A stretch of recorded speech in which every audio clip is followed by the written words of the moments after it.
So hi, I'm Karri Kiviloma. I'm the lead game designer on Trials Fusion at Redlinks. So I'm Simon Berry, games designer here at Redlinks, and I haven't even been here a year yet, so I'm quite fresh. The reason we wanted to add FMX tricks to Trials at this point is that it's something that players have wanted it for quite a while. They've been doing a lot of stuff on Track Central regarding some kind of like weird trick modes and stuff like that and talking about it. And it's something that we've been talking about internally for quite a while, thinking like that would be a natural fit for Trials and it might be something pretty fun. We've decided to include FMX tricks this time round. It's something that even before I came here, people had sort of been working with and planning to do and testing out.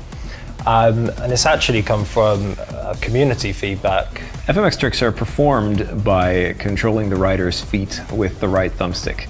So it's the same ideology that we had for Trials from the beginning. It's very physics-based and you are totally in control of what's happening. Basically, it's not about pressing a single button and getting a reaction. It's actually moving the rider into the desired position and getting those cool poses.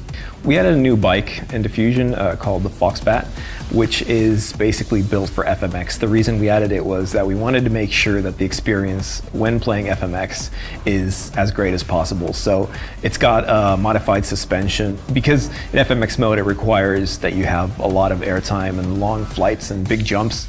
So we wanted to make sure that landing those jumps is mostly just getting the right angle. So it's helping you out a bit in that kind of perspective. And we also make it more controlled in the air. And by that, I don't mean offering more control per se, because we offer so much sensitivity on the leading back and forward mechanics in the core Trials mode that you'd kind of spin off whilst doing these tricks. So we want you to keep the movement sort of controlled and easy. So FMX mode in itself is this game mode that we have that you can go and play FMX on. We've got these big jumps and these specific tracks built for that mode. And you can have fun there and you can, it calculates your score. It gives you score depending on what kind of poses you do, how many different tricks you pull off in one jump, and if you can rotate or flip the driver around many times and so on. You can also pull off stunts or these FMX tricks on normal tracks if you want to.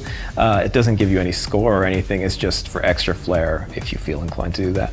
The FMX system is very complex in nature. There's a lot of tricks that you can do depending on how the bike is rotated and how you rotate the driver according to that and how many flips you do and so on. And you can pull off wheelies and different types of things. So there's a lot of variety and a lot of possibilities to pull off amazing, cool things.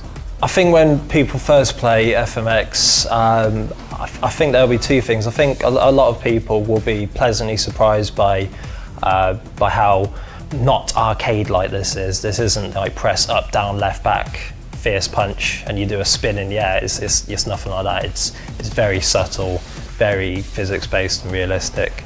We've heard a lot of feedback about the FMX mode, and I think people are really excited.